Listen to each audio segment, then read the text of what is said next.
শুভ সকাল বন্ধুরা।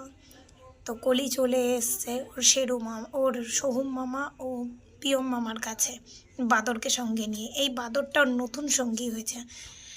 বাদরটা ওর খুব পছন্দের। আর সকাল হলেই আজকাল কিছুদিন হলো ও ওদের সাথে রোদ্রে এসে খেলা করে। কখনো ওদের গায়ের উপরে হুড়োহুড়ি করে, কখনো ওদের মাঝখানে থেকে ঘুমিয়ে পড়ে, কখনো ওদের খাবার খেয়ে নেয়। এই করেই কিছুদিন ধরে ওদের বন্ধুত্ব গড়ে উঠেছে। আমিও কখনো দেখিনি যে কুকুর খরগোশ একসাথে এরকম মিলে থাকতে পারে। এই আমার চোখের প্রথম দেখা যে এত সুন্দরভাবে ওরা নিজেদের মধ্যে অ্যাডজাস্ট করে নিয়েছে। আমার খুব ভালো লাগলো। তোমাদের কেমন লাগলো অবশ্যই জানাবে। আর আমাদের কলি কিন্তু আগের থেকে অনেকটাই দুষ্টুমি করছে। আর ওর দুষ্টুমি দেখতে আমাদের খুব ভালো লাগে।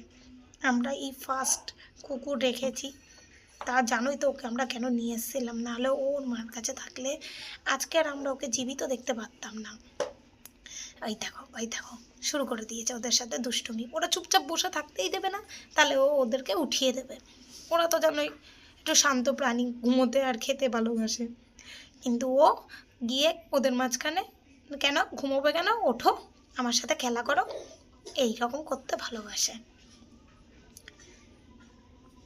কলি আজকে আমাদের মাঝখানে আছে এবং ওর ভাই পুচকাটা আছে, কিন্তু আমাদের ওদেরকে ছেড়ে দিতে হবে, কোনো উপায় নেই। এই দেখো শুয়ে পড়েছে, এবার শুয়ে শুয়ে ওদেরকে এসে করছে। আমাদের কোনো উপায় নেই ওদেরকে বাড়িতে রাখার, যেহেতু আমরা বেশিরভাগ টাইমটাই স্কুল খুলে যাবে, বিভিন্ন প্রশিক্ষণ কেন্দ্রে যেতে হবে, ওকে আমরা রাখতে পারবো না। কিন্তু ওরা আমাদের বাড়ির কাছেই থাকে, ওর মা আর ওর বোন, ওরা দুই ভাই বোন রোজ আসবে, খাবে, তোমাদেরকে আমরা ভিডিওতে দেখাবো যে ওরা কেমন আছে, কি করছে, কি খাচ্ছে থাকছে। ওদের খাওয়ার দায়িত্ব আমরা যেমন আগেও নিয়েছিলাম, এখনও নিয়েছি। টাইম টু টাইম বাড়িতে থেকে খেতে দেওয়া, সব কিছু যেমন মেনটেন করেছি সেমন ওরা বাইরে থাকবে, তা থাকার ব্যবস্থাও আমরা করছি। আর শীতে বর্ষায় যাতে কোনো অসুবিধা না হয় সেই ব্যবস্থাও আমরা ওদের করে দেবো। কিন্তু মায়া পড়ে যাওয়ার চোটে খুব খারাপ লাগলো। যাক, দিন দুবেলা তো আমরা ওকে দেখতে পারবো, ও তো ঘরের কাছেই থাকবে, শুধু বাড়িতে থাকবে না, এটাই। যাক, আজকের ভিডিওটা এখানেই শেষ করলাম।